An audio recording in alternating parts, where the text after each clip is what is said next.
And here is the news at 1. I am Mike James. Lagos State government has assured micro, small and medium entrepreneurs, MSMEs, especially youths, in the state of its commitment to ease of doing business.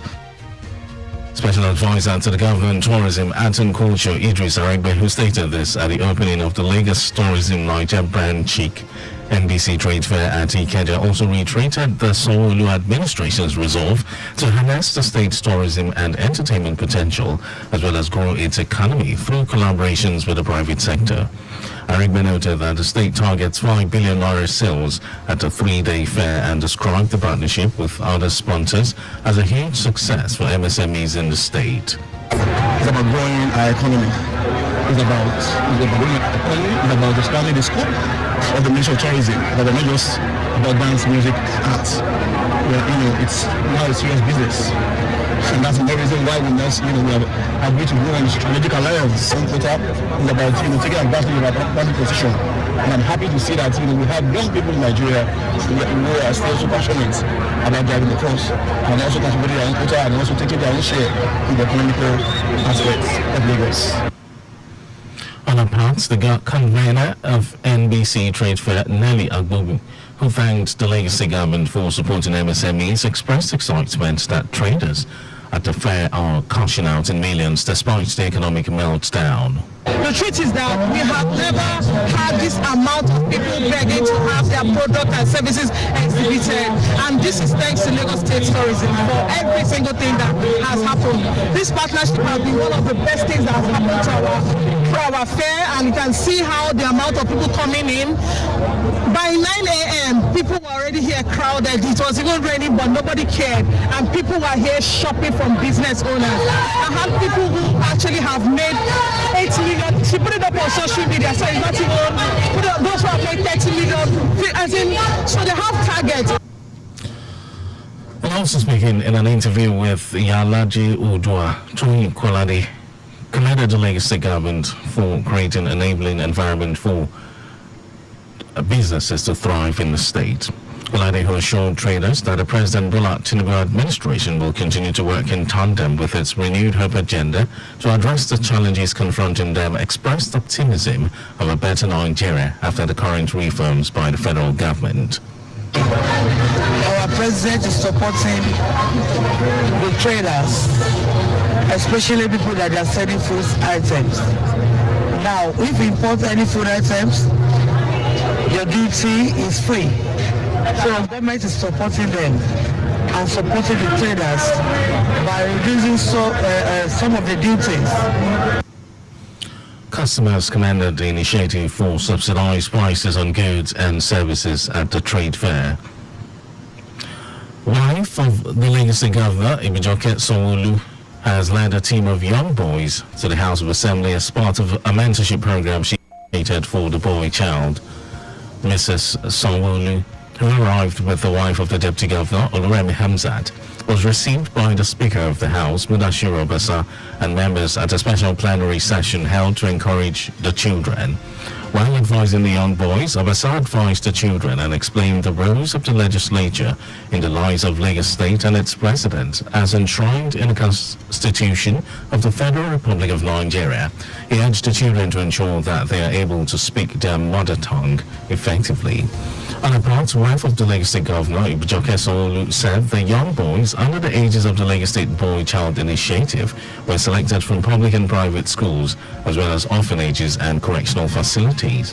She noted that focus has mostly been on the girl child, adding that the initiative is aimed to mentor young boys, raise awareness about the rights of the boy child, and make them useful to the society. The Lagos State government has restated its commitments to ensure that the families of various police officers receive recognition and support they deserve, thereby noting that if there is no security, there can never be economical advancement.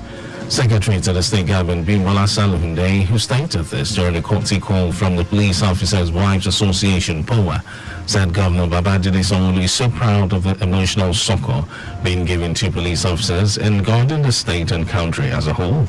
She noted that the Lagos State government appreciates the resilience, dedication towards different empowerment programs being put together by the association and strength shown so far.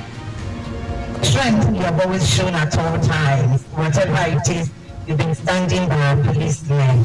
Thank you very much with our police officers. We also noticed and we have also observed, and Mr. Governor will have me say this to you, that he's very proud of the way you've been fostering unity. Look at how beautiful in the same colors you all are, from Sokoto to Lagos to Kebbi to Anambra to Bayelsa.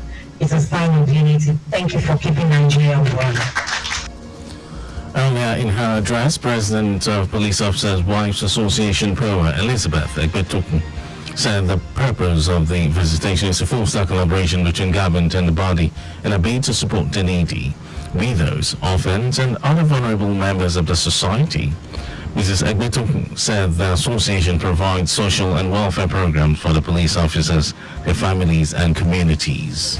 POA is a non-profit, non-governmental, non-racial, non-ethnical, non-political, but philanthropic, innovative, democratic, educative, informative, and social association. The president of the Police Officers Wives Association POA, Elizabeth Egbetukun, was accompanied by wives of Deputy Inspector General, Assistant Inspector General, Commissioner of Police, among others.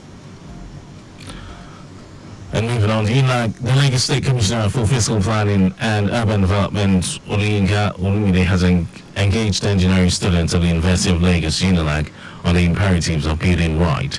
Olumide, who spoke recently at the UNILAG Faculty of Engineering Auditorium, stated that students of engineering and other relevant disciplines were the hope of the built environment that is beset with many challenges, including building collapse. He says students must appreciate the challenges facing professional practice, especially in the fiscal planning sector, and devise workable solutions for the benefit of a society. Olumide urged students to take ethical practice in their chosen profession seriously and to always refuse to compromise on standards and ethics, adding that they should always shun the idea of cutting corners, as it could only lead to destruction. Also, Don, Faculty of Engineering, Obanishola Sodiq, who appreciated the Commissioner's endeavor, said the session had not only added to the students' exposure, but also helped in projecting the role of the ministry in a built environment and the need to maintain high professional standards by all concerned. The Federal Airports Authority of Nigeria, FAN, has issued a warning against bribes and extortion at airports nationwide, assuring travelers of a smooth journey. FAN Director of Public Affairs and Consumer Protection, Obiageli Ora, made this known in a statement ahead of the Eid al-Kabir celebration. Ora assured Nigerians of seamless travel, stating that measures have been taken to upgrade security apparatus to ensure the safety of lives and property. She had travelers to arrive at the airport early to avoid missing flights. And on to foreign news, world leaders are gathering in Switzerland for a summit aimed at pressuring Russia to end its war in Ukraine, when the absence of powerful allies of Moscow, such as China, is expected to blunt its potential impact. United Nations Director and International Crisis Group, Richard Gowan, said the summit risks showing the limits of Ukrainian diplomacy, and it is also a chance for Ukraine to remind the world that it is defending the principles of the United Nations Charter. United States Vice President Kamala Harris and the leaders of Britain, Canada, France, Germany, Italy, and Japan are among those expected to join Ukrainian President Volodymyr Zelensky at the summit. India, Turkey, and Hungary, which maintains friendly relations with Russia, are also expected to join. China is staying away after Russia was frozen out of proceedings on the grounds it had dismissed the event as futile and had expressed no interest in attending. And over to sports news, Tottenham midfielder Rodrigo Bentancur has apologized to captain Son Heung-min for using a racial slur on Uruguayan television, saying it was a very bad joke. After backlash to the clip, which was circulated on social media, he apologized to the South Korean international. Bentancur said he loves Captain Son and will never disrespect or hurt him or anyone else. Son is yet to publicly respond to the apology. The two players have been teammates since Bentancur joined the club from Juventus in January 2022. And out our news at 1, but just before we go, always slow down at road junctions, intersections and pedestrian crossings. You can follow us in like all our various social media platforms: X, Traffic Radio 961, Facebook, Lagos Traffic Radio 96.1 FM, Instagram, Lagos Traffic Radio 961. Subscribe and watch our news and programs live on YouTube, Traffic Radio 961. You can also visit our website at www.trafficradio961.ng. Did you know that the Sanwo-Olu administration upgraded 2 higher institutions to universities? Well, you can get more details. It's on the Lagos State Government website, and for contact with the newsroom, send a message to info@trafficradio961.ng. That ends the news broadcast. It was compiled by Sadiq Yusuf. My name is Mike James. Good afternoon and thank you for listening.